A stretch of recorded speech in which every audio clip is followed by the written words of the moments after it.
Beautiful animals. Okay, Brian, let's go fishing. Enough talking for now. Howdy, friends. We're here on the shores of Lake Erie on one of the many tributary streams that get a run of steelhead trout.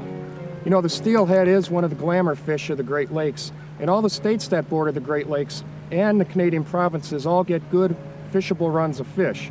A lot of people don't know that these fish are available pretty much on a year-round basis somewhere throughout the Great Lakes region. We're in Ohio today fishing the Great Lakes tributaries. Ohio really gets some of the best runs of steelhead trout. We're here in late March, and what we're going to do is take you around for a few days, show you some fish in action, show you some of the tips and techniques we've learned over the years. Okay, Brian, let's go fishing. Enough talking for now. 6 or 8 spawning beds back in here. Yeah, I saw the little, yeah, little but divots obviously, there. you know, the fish aren't on them right now because the water's so cold. So what I'm going to guess is that they've moved up into the deeper water and are going to be laying, you know, right in this current right here. It's a nice deep slot in there, and you know, that they can rest in there, and then probably when the water warms up again, they'll come back down in here and spawn again. But this cold spell we had, the water temperature probably dropped, I don't know, I'd guess 10, 12 degrees over the last couple days, so there's no fish on gravel anywhere. But I'm going to guess that they moved right up into here. So let's move up in there and see if we can whack one or two. Here we have a shallow riffle that drops into a deep hole or pool. The water is cold this morning, so we would expect to find fish resting in the deepest part of the pool. We want to fish areas where the flow spreads out and slows down, creating current edges or seams of different speeds. This allows the fish to find a comfortable resting lie. Make sure you thoroughly cover all the current edges and where the current spreads into the pool until you locate where the fish are holding. Here a fast current spreads out into a deep run. You know, there isn't a real defined pool here, but fish will hold in this deep water. Again, we want to fish the edges of the current where the fast and slow flows mix. Here Brian is fishing a shallow run that empties into a deep pool. It is later in the day and the water is warmed up.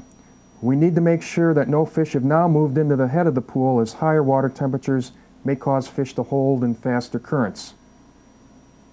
Brian then moved down to the deepest part of the pool and hooked the fish where the current spreads out.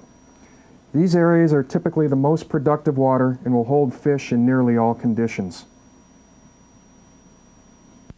This is kind of a neat spot here because we've got this broken rock up here, and that'll break up the current and give good sheltering area for the fish to lie. And then it deepens off behind there into this nice, you know, pretty nice deep run here. We've got a little ledge over there and a nice chute, you know, that the fish will follow when they move upstream and that. So, I mean, you've got a lot of stuff there in a small area here. Part of it too is knowing these holes. Something that I do is get up high on the banks, which helps me identify the ledges and the slots here. If we were just to fish like right out in front of us here, there's not much of a hole there. You really have to understand the contour of the bottom. In order to catch steelhead, first got to be able to find steelhead.